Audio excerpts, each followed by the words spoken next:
It's the latest health trend that everybody is talking about, CBD oil. Now, it comes from the cannabis plant, and many believe it can help with everything from anxiety and chronic pain to diabetes, even cancer. We're in the midst of a CBD oil boom, with products popping up everywhere. Today, Dr. Sanjay Gupta is here to investigate what exactly is CBD oil, and does it live up to the hype? But first, I asked correspondent Marcia Evacampo to find out how big CBD has truly become. CBD. If you haven't heard of it yet, you probably will soon. The natural herb is taking the health world by storm, with sales of the new supplement expected to grow 700% in the next 2 years. Wow, you just see great review after great review. I mean, people seem to love this stuff. 4,000 reviews. 4.5 stars. Short for cannabidiol, CBD is a component of the cannabis plant. Yep, cannabis. But unlike marijuana, CBD does not contain any THC, the psychoactive part of the plant, so it doesn't get you high. Over the last few years, CBD has started popping up in everything from gummies to face cream to toothpaste. There are even CBD treats for your pet.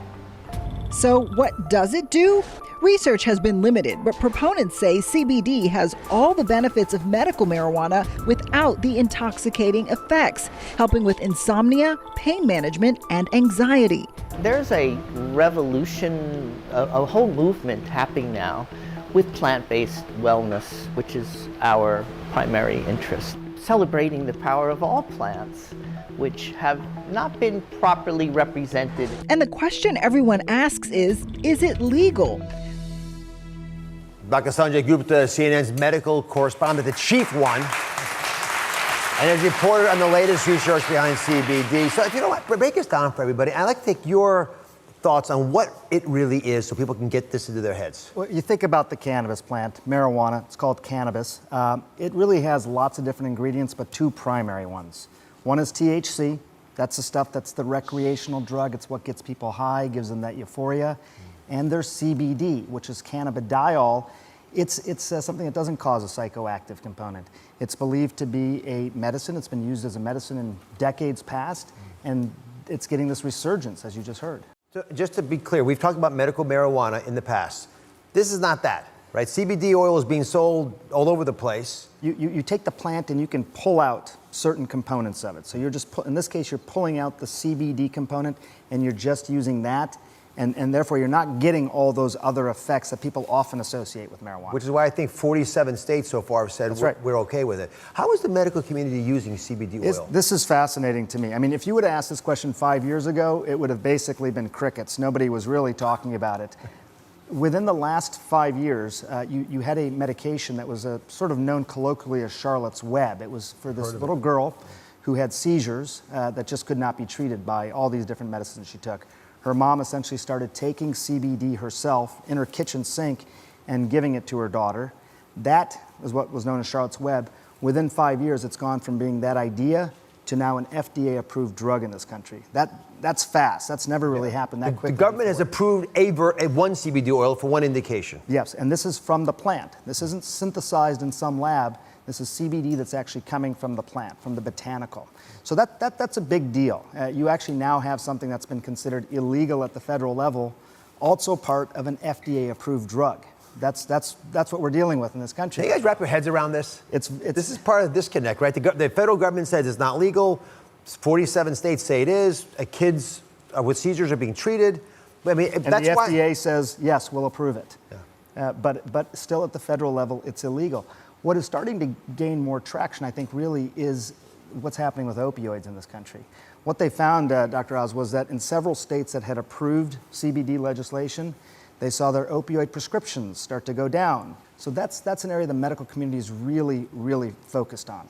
CBD produces so many effects throughout the body based on the fact it can bind to receptors in so many of our different organs, right? Places as far away as the intestinal tract and your arm and your spinal column, up into your brain. And that's why people say it helps them alleviate pain, right? Maybe help with seizures. It's a pretty serious problem for a lot of folks. Anxiety, pretty common problem that we don't want to treat if we don't have to. Even withdrawal from medications, maybe even the opiates, as Sanjay mentioned. Okay. But think about that. People think it can do so many things because of the CBD oil that is in there. It's touching so many parts of our body. And I love your thought that we evolved as species because we had access to these natural plants, and they understandably can affect us. That's right, and the receptors started to evolve in our body as well. We even started making our own form of CBD in our body. But sometimes it's not enough, just like other things aren't enough in our body, and that's why some people seem to get benefit. So the question then becomes, do they work? So there are products of CBD oil, which again, you saw the theoretical argument you just made, but these products are popping up everywhere, and some of these are everyday items that you can buy. I have a bunch in front of them. Again, Sanjay and I don't sell anything in this space, but they're shampoos, they're supplements, they're gummies, they're muscle soothing creams. They're even products with your pets, as you saw from Mara's report. So when you look at this, Sanjay, and you realize as a clinician how complicated CBD could be, how do you decide which of these might work? Well, it's interesting. I'll tell you this, I think, in part from a physician's perspective. First of all, I think that there's a legitimate medicine in here. I think we're talking about something that could actually really help people. And I worry a little bit when you start to see products like this that it could minimize the importance of what CBD could do for people, because I don't know what these products are. I don't know what's in them. I don't know how much of anything is in them. I don't know if they would actually do anything. I mean, this is CBD shampoo. If I could get shampoo like Dr. Oz's, I'd probably use it. But other than that, I covet your hair. You should know. I'm not sure, though. I would have a hard time if somebody came to me and said, hey, should I take this CBD product? As much reporting as I've done on it, I would still have a hard time, saying it's a good idea. So the FDA is in charge. In fact, it's charged by our nation to tell us the answer to that question. What's safe, what's not? Where are they with all these things?